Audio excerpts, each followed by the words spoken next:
Hello, सभी को जय हिंद। देखिए, एलसीएम और एचसीएफ के ऊपर हमारी क्लास चल रही थी। इससे पहले हमने 3 क्लास ले चुके हैं ऑलरेडी।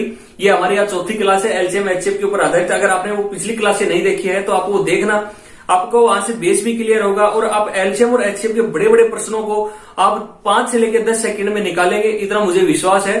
क्योंकि उसमें इतने बेहतरीन तरीके से शॉर्ट ट्रिक भी बोल सकते हो आप उसे, या फिर एलसीएम और एचसीएफ का शॉर्ट रूप भी बोल सकते हो। उस आधार के ऊपर आप बड़ी से बड़ी संख्या का एलसीएम 3 से लेकर 5 सेकंड के बीच में निकालेंगे। हम इसी क्लास को आगे बढ़ाते हुए आज एलसीएम और एचसीएफ में शेष के ऊपर आधारित क्या कर रहे हैं, क्वेश्चन कर रहे हैं। तो देखो, हमारा टाइम खराब नहीं करते हुए हम हमारे क्वेश्चन के ऊपर चलते हैं। पहला क्वेश्चन क्या कह रहा है हमारा, देखो, वह छोटी से छोटी संख्या। पहली बात, एलसीएम डायरेक्टली कई बार एग्जाम में ये नहीं देता है कि भाई इसका एलसीएम निकालना है। एलसीएम निकालने के लिए आपको ध्यान क्या रखना है, ध्यान रखना है कि भाई उसमें बोलेगा भाई छोटी से छोटी संख्या या फिर न्यूनतम संख्या। जहां भी आपको छोटी से छोटी संख्या या न्यूनतम संख्या जैसा वर्ड दिख जाए तो आप समझ जाना कि भाई इसमें हमें क्या निकालना है, एलसीएम निकालना है। प्रश्न देखो क्या कह रहा है, प्रश्न कह रहा है कि भाई वह छोटी से छोटी संख्या जिसे 4, 6, 8, 12 कौन कौन से है, 4, 6, 8 और 12 और 16, 12 और कितने हैं, 16 है, से भाग देने पर प्रत्येक दिशा में 2 शेष रहे। जब भी आपको एलसीएम में शेष के ऊपर बात आए, जब भी आपको एलसीएम में शेष के ऊपर बात आए तो उस शेष को क्या करना है, ऐड करना है। लेकिन वो ऐड कब करना है, वो ऐड करना है जब पूरा हम एलसीएम निकालें, उसके बाद क्या करना है, ऐड करना है। देखो, ये जैसे क्वेश्चन है, भाई आपको एलसीएम निकालना है 4, 6, 8, 12 और 16। पहली बात तो है ये इस संख्या का एलसीएम आप गुणनखंड विधि से बिल्कुल मत निकालना। मैं आपको लास्ट पहली क्लास से ये चीजें समझाता आ रहा हूं कि गुणनखंड के ऊपर आप क्या कर मत करना। पहली बात तो एलसीएम मत निकालना। देखो, इसका एलसीएम निकालने के लिए हम क्या करेंगे, ये संख्या 2 से मुझे पता है कि 2 से क्या हो रही है, विभाजित हो रही है। इस संख्या को काट के मैं क्या करूंगा, छोटा करूंगा। जैसे मैंने इसमें 2 से भाग दिया तो ये संख्या कितनी आई मेरे पास, 2 को 4 में भाग दिया, कितना आया, 2 आया। यहां से मेरे पास कितना आया, 3 आया। यहां से कितना आया, 4 आया। यहां से कितना आया, 6 आया। और यहां से कितना आया, 8 आया। अब मुझे पता है कि भाई ये संख्या आगे किसी से विभाजित नहीं होगी। जब आगे संख्या किसी से विभाजित नहीं हो तो इसमें जो सबसे बड़ी संख्या है 8 है, इसके आप क्या करो, टुकड़े करो। जैसे मैंने इसमें टुकड़े किए, 2 दूने 4 दूने 8 टुकड़े। जब मैं 2 को 6 में भाग दूंगा तो शेष कितना बचेगा, 2 3 6 3 शेष कितना बचा मेरे पास, 2 को कितने में, 6 में 3 बचा। 3 है ना, वो किसी से और से विभाजित नहीं होगा। तो जो 3 बचा मैं उसको क्या करूंगा, यहां से लगा दूंगा, जो शेष बचेगा उसको।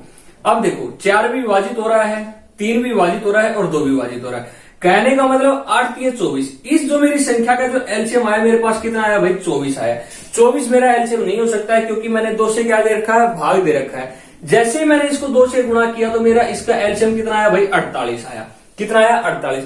लेकिन 48 मेरा आंसर नहीं है। क्यों? क्योंकि वो कह रहा है कि भाई 2 शेष और बच रहे हैं। जब भी 2 शेष बचने का नाम आए तो 48 प्लस 2 मेरे पास शेष कितना आ गया भाई, 50 आ गया। और ये 50 मेरा क्या है, आंसर है। आप समझ गए, एलसीएम में शेष ये है, शेष के ऊपर आधारित। एलसीएम में जब भी शेष का नाम ले तो एलसीएम निकालने के बाद ही हम क्या करेंगे, शेष को ऐड करेंगे। उससे पहले हम शेष को ऐड नहीं करेंगे। ठीक है भाई, ये है हमारा पहला क्वेश्चन। देखो अब दूसरा क्वेश्चन देखो, दूसरा क्वेश्चन क्या कह रहा है। दूसरा क्वेश्चन कह रहा है कि भाई वह छोटी से छोटी संख्या, छोटी से छोटी का मतलब आप समझ चुके होंगे, एलसीएम में उसका एलसीएम निकालना है, उसका लस्य निकालना है। छोटी से छोटी संख्या 12 है, 15 है, 20 है और 54 है। कौन कौन सी है भाई, 12 है, 15 है, 20 है और 54 है। इस संख्या का मुझे क्या निकालना है, पहली बात तो एलसीएम। जो ये शेष बच रहा है शेष को हम क्या करेंगे, बाद में ऐड करेंगे। पहले तो हम क्या करेंगे, इस संख्या का एलसीएम निकालेंगे। ये जो संख्या है ये मुझे पता है कि भाई किसी से विभाजित नहीं हो रही है। कोई भी ऐसी संख्या नहीं है जो इसको विभाजित नहीं, हाँ, जो इससे भाग दे, इसको मैं इसको छोटा कर सकूं। ऐसी स्थिति में हम क्या करेंगे, जो सबसे बड़ी संख्या होती है हम उसके क्या करते हैं, टुकड़े करते हैं। जैसे सबसे बड़ी संख्या कौन सी है, 54 है। 54 के टुकड़े करो। 9 सिक्के कितने होते हैं, 54। तो मतलब 3 तिये 9 तिये 27 दूनी कितने होते हैं, 54 होते हैं। ये हो गए 54 के टुकड़े। 3 का 20 में भाग नहीं जाता है। 2 का मैंने 20 में भाग दिया, शेष कितना बचा मेरे पास, 10 बचा। भाई 2 का 20 में भाग दो, शेष कितना बचा, 10। जो शेष बचता है उसके भी आप टुकड़े करके कहां लिख दो, यहां लिख दो भाई। लिख दिया मैंने, बहुत अच्छी बात है। देखो, 3 का जब मैंने 15 में भाग दिया तो शेष कितना बचा मेरे पास, 5 बचा। 5 यहां दिख रहा है मेरे को, मतलब ये पूरा पूरा विभाजित हो जाएगा। 3 को मैंने जब इसमें भाग दिया तो कितने बचे, 3 चौक 12, 4 बचा। 4 मेरी इन दोनों से विभाजित हो जाएगा। कहने का मतलब ये है कि भाई इसका जो एलसीएम है वो कौन सा है, यही है। अब देखो जब आप गुणा करो तो आप पागलों की तरह मत करना, आप करना क्या है कि भाई जैसे देखो जहां भी आपको 5 और 2 दिख जाए तो इसका मतलब क्या है, 0 है। आप ये सिंपल यहां क्या रखोगे, 0। ये माइंड में लिखो, माइंड में सोचो, आप लिखने की जरूरत नहीं है। जब मैं इसको गुणा करूंगा 3 तिये 9, 9 तिये 27 और 27 दूनी कितने हो गए, 54। 54 तो मेरा ये आ गया भाई, और 0 एक मेरा ये था। इस जो संख्या का एलसीएम आया मेरे पास निकल के कितना आया, 540 आया। लेकिन क्या कह रहा है कि भाई 4 क्या बच रहे हैं, इसमें 6 बच रहे हैं, इसीलिए मैं इसमें क्या करूंगा भाई, 4 और ऐड कर दूंगा। तो जो संख्या जो मेरा आंसर आएगा वो कितना आएगा भाई, 544 आएगा। आप समझ गए ये बात, एलसीएम कैसे निकालते हैं, किस तरह से निकालते हैं, आप ये चीजें भली बात समझ गए होंगे। अब देखो, अब करते हैं मैसे के ऊपर आधारित क्वेश्चन। ये थे आपके एलसीएम के ऊपर आधारित क्वेश्चन। अब देखो मैसे के ऊपर आधारित क्वेश्चन। मैसे के ऊपर आधारित क्वेश्चन में क्या कह रहा है कि भाई वह बड़ी से बड़ी संख्या ज्ञात करो। क्या कह रहा है भाई, वह बड़ी से बड़ी संख्या ज्ञात करो, बड़ी से बड़ी संख्या ज्ञात करो जिसे 134 कितने हमें 134 159 159 134 159 देखो भाई 159 और 184 और 184 से भाग देने पर प्रत्येक दिशा में 9 शेष बचे। आपको यहां से 2 चीजें याद रखनी। एलसीएम में हम जब भी शेष की बात करते हैं तो जो एलसीएम निकालते हैं उसके बाद हम क्या करते हैं, शेष को ऐड करते हैं। लेकिन एचसीएफ हाईएस्ट कॉमन फैक्टर या फिर मैसेज जिसे बोलते हैं, अगर उसमें शेष की बात करता है तो जो शेष है वो उसको जो दी हुई संख्या में हम पहले क्या करते हैं, घटा देते हैं। समझ गए, ये 2 चीजें। एलसीएम में तो हम एलसीएम निकालने के बाद शेष को ऐड करेंगे, और एचसीएफ में शेष जो है वो जो दी गई संख्या है उसमें पहले हम क्या कर देंगे, माइनस कर देंगे। जैसे मैंने इसमें से 9 क्योंकि प्रत्येक दिशा में क्या शेष बच रहा है, 9, तो तीनों संख्याओं में या जितनी भी संख्याएं दी गई है उसमें हम जो भी संख्या दी गई उसमें से क्या करेंगे, 9 माइनस करेंगे। जैसे मैंने इसमें से 9 माइनस किया, कितना है भाई मेरे पास 125। इसमें से मैंने 9 माइनस किया, कितना है मेरे पास 150 भाई। इसमें से जब मैंने 9 माइनस किया तो मेरे पास कितना है भाई 175। हमें इन संख्याओं का एलसीएम निकालना है। 125, 150 और 175 संख्या का क्या निकालना, हमें एचसीएफ निकालना है। सॉरी एलसीएम नहीं, एचसीएफ निकालना है, पहली बात। दूसरी बात, जब एचसीएफ निकालो तो आप गुणा मत करना बिल्कुल भी, क्योंकि गुणे में आप बहुत ज्यादा टाइम लगो। गुणनखंड विधि में जैसे आप कहीं निकालने बैठ जाओ इस तरीके से 125 का निकालने बैठ जाओ, 150 का निकालने बैठ जाओ और फिर 175 का निकालने बैठ जाओ। आप इस तरीके से 5 का भाग दो, फिर 5 का भाग दो, आप इस तरीके से बिल्कुल मत करना इसको। पहली बात तो ये। तो करें कैसे, देखो जब भी आपको एचसीएफ में बड़ी बड़ी संख्याएं दी गई है तो उसमें से आपको ध्यान रखना एक कॉमन ऐसी संख्या होती है जिससे क्या होती है, वो संख्या विभाजित होती है। जैसे मैंने इस संख्या को देखा तो ये संख्या मेरी 25 से भाग हो रही है भाई। देखो 25 पंजे कितने हो गए, 125 हो गए। 25 छक्के कितने हो गए, 150 हो गए। और 25 साते कितने हो गए, 175 हो गए। अब हमें क्या निकालना है, इनका एचसीएफ निकालना है। इन संख्याओं का एचसीएफ मेरा क्या आएगा भाई, 1 आएगा, क्योंकि 1 के अलावा ये संख्या और ऐसी भी कोई संख्या नहीं जिससे संख्या आपस में क्या हो रही हो, विभाजित हो रही हो। क्या 1 मेरा एचसीएफ है? 1 मेरा एचसीएफ नहीं हो सकता है। क्यों? क्योंकि मैंने इसको 25 से भाग दे रखा है। तो आपको जिस संख्या से भाग दो सिंपली उस संख्या को लास्ट में क्या करना है भाई, गुणा करना है। इसका मेरा आंसर कितना आएगा भाई, 25 आएगा। बताओ भाई, समझ रहे हो मैं आपको क्या समझाना चाह रहा हूं? बिल्कुल समझ रहे होगे, बिल्कुल प्यार प्यार से आराम आराम से हम समझते चल रहे हैं। देखो अगला क्वेश्चन, देखो अगला क्वेश्चन क्या कह रहा है।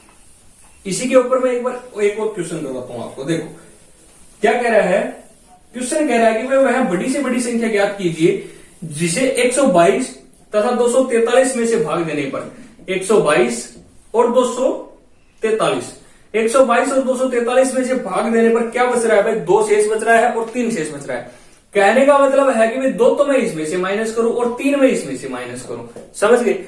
एचसीएफ में जब हम माइनस की बात करते हैं तो जो संख्या पहले दी गई होती है, जो शेष जो दिया गया होता है, हम उसमें से क्या कर देते हैं, उसे माइनस कर देते हैं। जैसे मैंने इसको माइनस किया तो ये तो मेरे पास कितना है भाई 120 और ये मेरे पास कितना है भाई 240। आपको इन दोनों संख्याओं का क्या निकालना है, एचसीएफ निकालना है। एचसीएफ निकालने के लिए देखो ये संख्या किससे विभाजित हो रही है मुझे बताओ, 120 से विभाजित हो रही है। जैसे मैंने इस संख्या को 120 में भाग दिया तो इसमें से 120 एकदम 120 और 120 दोनों कितने होते हैं 240। इन दोनों का मेरे पास एचसीएफ कितना है भाई 1 आया। 1 हमारा आंसर नहीं हो सकता है। क्यों? क्योंकि हमने 120 से भाग दे रखा है, इसीलिए हम इसको क्या करेंगे 120 से गुणा कर देंगे। तो जो हमारा एचसीएफ निकल के आएगा वो क्या आएगा भाई 120 आएगा। समझ गए आप इस बात को? आप बड़ी से बड़ी संख्याओं का भी एचसीएफ आप इसी तरीके से निकाल सकते हो। बिल्कुल आपको 5 से लेकर 10 सेकंड मिलेंगे इसको निकालने में। या तो आप इस तरीके से निकाल लो, या फिर आप क्या करो आगे भाई 1 से 1.5 मिनट लगा के आप गुणनखंड विधि से वो पुराने पहले क्लास से जो सीखते आ रहे हो आप उसी तरह से चलते रहो। ठीक है, देखो आगे क्वेश्चन देखो, एक क्वेश्चन और देखो। इसमें क्या कह रहा है भाई, क्योंकि शेष के ऊपर आधारित एक क्वेश्चन और आता है। क्या कह रहा है, यदि 63 है, 87 है, 123 को किसी संख्या से विभाजित किया जाता है। कौन कौन सी संख्या है भाई, 63 है, 87 है और 123 है। कह रहा है कि भाई किसी संख्या से विभाजित किया जाता है तो प्रत्येक दिशा में समान शेष बचता है। देखो एचसीएफ में शेष के ऊपर 2 क्वेश्चन आते हैं। एक तो आपको संख्या दी गई होगी, अगर संख्या दी गई हो तो वो तो आप शुरू में क्या कर सकते हो, माइनस कर सकते हो।